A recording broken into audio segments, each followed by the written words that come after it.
नमस्कार दोस्तों, स्वागत है आपका अपने YouTube चैनल लेट लतीफ़ रिव्यू में, जहां आपको मिलता है एंटरटेनमेंट इंडस्ट्री से जुड़ी हुई खबरों का भरपूर खजाना, वो भी हर हफ्ते।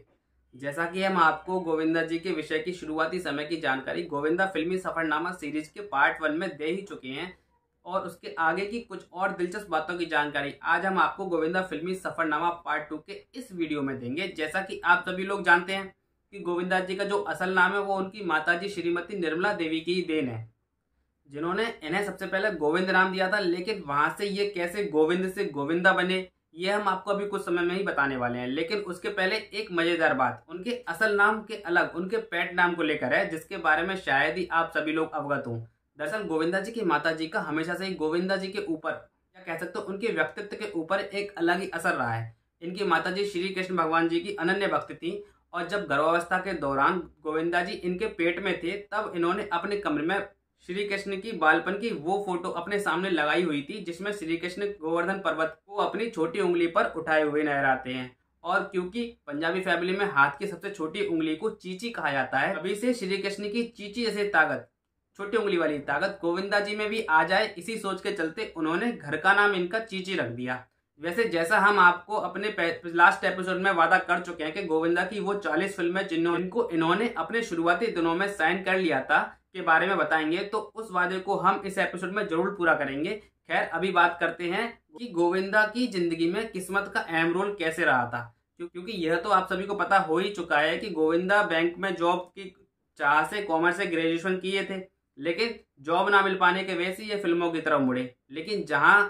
कई दिनों की कड़ी मेहनत के बावजूद अच्छे खासे कलाकार मन में सिर्फ निराशा लिए लौट जाते हैं और एक भी फिल्म से जुड़े हुए कोई भी actor, director, choreographer, action master और प्रोड्यूसर से कांटेक्ट तक ठीक से नहीं कर पाते हैं, वही गोविंदा की किस्मत ने इस मामले में तो पॉजिटिव रेस्पॉन्स ही दिखाया था। क्योंकि शुरुआत में इनको उन दोनों के मशहूर एक्टिंग गुरु मिस्टर रोशन तनेजा ने, जो ऑलरेडी बॉलीवुड में अच्छा खासा रुतबा बना चुके एक्टर जैसे शत्रुघ्न सिन्हा, अमिताभ बच्चन, ऋषि कपूर को एक्टिंग सिखाते थे, गोविंदा को फ्री में बिना कॉस्ट की एक्टिंग सिखाने के लिए हामी भर थी। दूसरी तरफ उस समय की मशहूर कोरियोग्राफर अपनी सरोज खान, उन्होंने भी चीची को डांस के गुण सिखाने के लिए अपनी डांस एकेडमी में विदाउट फी एडमिशन दे दिया। इसके अलावा एक और जगह इनकी किस्मत का सिक्का उछाल मारा और उस समय के famous action master mister Ram ने इनकी पैसों की तंगी की हालात के चलते फ्री में एक्शन के सारे तौर तरीके सिखाए। और इन्हीं सब के बीच में 21 साल की छोटी सी उम्र में इनको उस समय के दो बड़े producer mister Pranlal B Mehta और बहलाज नहलानी, इन दोनों ने फिल्मों के लगातार 2 ऑफर इनको दिए, जिसके चलते 1980 के एक ही मंथ फरवरी में इनकी पहली मूवी लव 86 और दूसरी मूवी इल्जाम रिलीज हुई। तभी के समय की बात है कि जैसा कि हम सभी ये तो जानते ही हैं कि गोविंदा धर्म और पूजा पाठ में बहुत ज्यादा यकीन करते हैं, उनको इन चीजों में काफी ज्यादा विश्वास है। और इसी के चलते एक बाबा जी ने इनको एक सलाह दी कि अगर ये अपने नाम के अंकों का जोड़ 9 बना लें तो इनकी किस्मत जो है एक्टिंग फील्ड में चमकने से कोई नहीं रोक सकता। उन्होंने तभी अपने नाम गोविंद में एक और अक्षर की मात्रा लगाकर गोविंदा कर लिया और तब से हमारे चीची सर गोविंद से गोविंदा हो गए। लेकिन जैसा गोविंदा जी को उम्मीद थी, वैसा ही इस नाम बदलने वाले टोटके ने काम भी करके दिखाया। जहां 21 साल की उम्र में इनके पास मात्र 2 फिल्में थी, वहीं अगले 22 साल की छोटी सी उम्र में 70 फिल्मों के एक साथ ऑफर इनको मिले, जहां इन्होंने कई फिल्मों को रिजेक्ट कर दिया और उसके बाद टोटल करीब 40 फिल्में इन्होंने उस टाइम साइन कर ली। वो 40 फिल्में जो कि 1986 से 1990 के बीच रिलीज हुई थी, वो थी 1986 की इल्जाम, लव 86, तन बदन, सदा सुहागन और ड्यूटी। फिर 1987 की फिल्म रही थी दादागिरी, प्यार करके देखो, मेरा लहू, मरते दम तक, खुदगर्ज और सिंदूर। फिर 1988 में रिलीज हुई इनकी फिल्में रही थी, पहली फिल्म थी उसमें शिव शक्ति, दरिया दिल,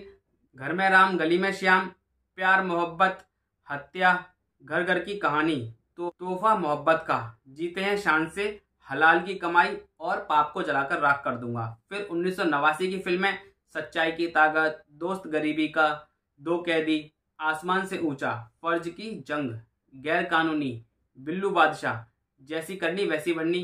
ताकतवर, जंगबाज, घराना, जेंटलमैन, पाप का अंत और आखिरी बाजी। और फिर 1990 में रिलीज हुई फिल्में थी महासंग्राम, तकदीर का तमाशा, आवारगी, नया कानून, इज्जतदार, स्वर्ग, काली गंगा और अपमान की आग।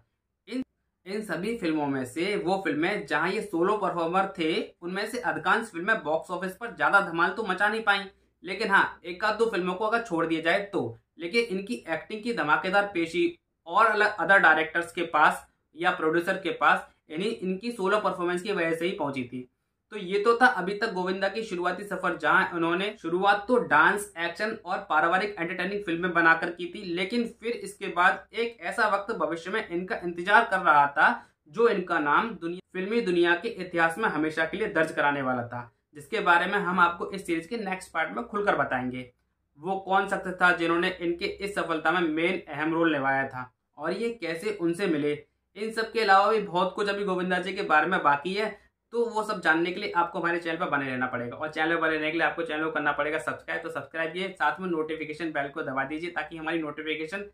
इस वाले सीरीज के रिलेटेड और अदर भी कंटेंट से रिलेटेड आप तक शीघ्र पहुंच जाए। तब तक के लिए नमस्कार। अपना और अपनों का ख्याल रखिए और समय पर उनसे बातें जरूर करते रहिए। शुक्रिया।